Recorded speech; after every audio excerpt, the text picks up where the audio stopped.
Now I want to introduce a concept of margins. You can specify a top margin to your element, a left margin, a right margin, and a bottom margin. And you use this syntax here. So for example, we can come to our grid here and look at the center rect, which is here. It is positioned to the bottom side of the top right rectangle.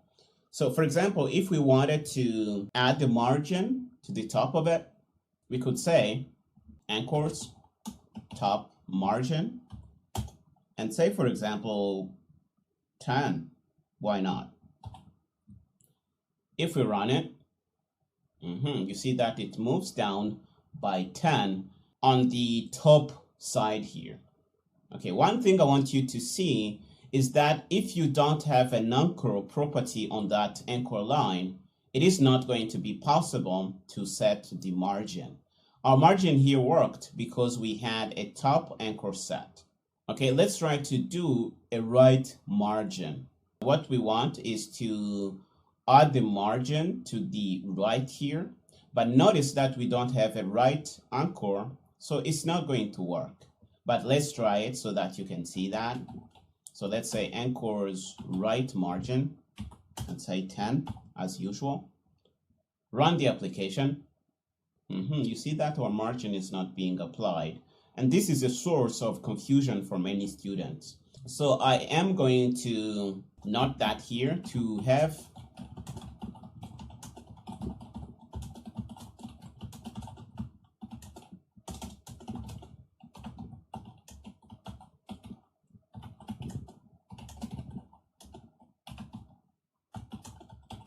okay, this is crucial. Let's comment this out and do a margin that actually works. So say anchors top margin and do it 10 and say that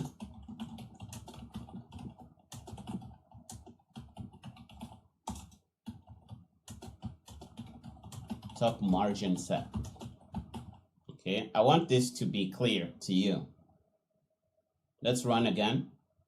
Top margin is working. And I want you to see that the green rectangle moved to the bottom and any other rectangle that was positioned in relation to it moves too. So we apply the margin to the green rectangle here, but you see that all the bottom rectangle, bottom left, bottom center, bottom right, they also moved to the bottom. So I want you to know this. Your margin properties are going to affect all the other elements that are anchored to the element where you apply your margins. I hope this makes sense. Another thing you can do is use offsets, and they allow the position of your element to be manipulated using center anchor lines. Let's come back to our green rectangle here and comment this out and say anchors horizontal center offset, say 10. Let's run. You see that nothing happens. But if we comment these out and position our elements using the horizontal and vertical center lines, the way we do that, we say anchors horizontal center, parent horizontal center, and say anchors vertical center. It's going to be parent vertical center, and run again.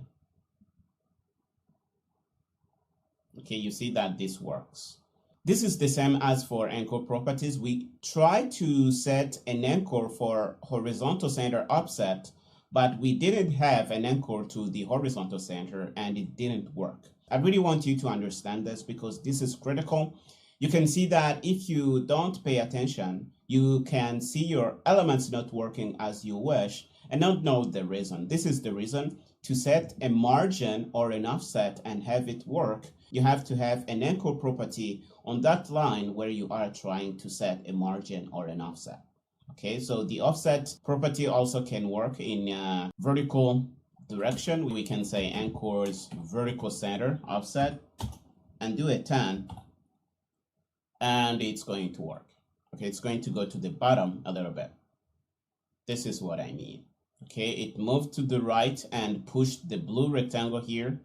It moved to the bottom and pushed the bottom rectangles because they all depend on it. And if you look to the blue rectangle here, the center right rectangle, its left side must be anchored to the right side of the green rectangle here. Let's prove this. You can see its left side is anchored to the right side of the center rectangle. The last point I want to make is that you can only use these anchors properties that we've been talking about between siblings or between parent and child. Let me show you what I mean. I'm going to come to the bottom here, to the bottom of the container rect. I am going to define another rectangle. Width is going to be 200. Height is going to be 200 also. Color is going to be black. Its ID is going to be sibling rect. And it is going to be positioned to the left side of the container rect. So we're going to say anchors right. The right side of it is going to be pinned to the container rect left. If we run, we're going to see our black rectangle here. And as you move, you see that our anchors are respected. The right side of it is pinned to this container rectangle here. So what I want to show you is that you cannot anchor one rectangle inside this container rect to this black rectangle because it's not a parent or a sibling. Anchoring can only work between siblings or between parent and child. Okay, for example, if we try and take this top left rectangle, the magenta one, and try to anchor it to the bottom of the black rectangle, it's not going to work. Let's try this. We're going to say anchors top equals to sibling rect bottom. If we try to run this, you see that cannot anchor to an item that isn't parent or sibling. Anchoring can only be done between siblings or between parent and child. Okay, this covers all we had to say in this lecture. In the next one, we're going to talk about positioners like row, column, and grid. I'll see you in the next lecture.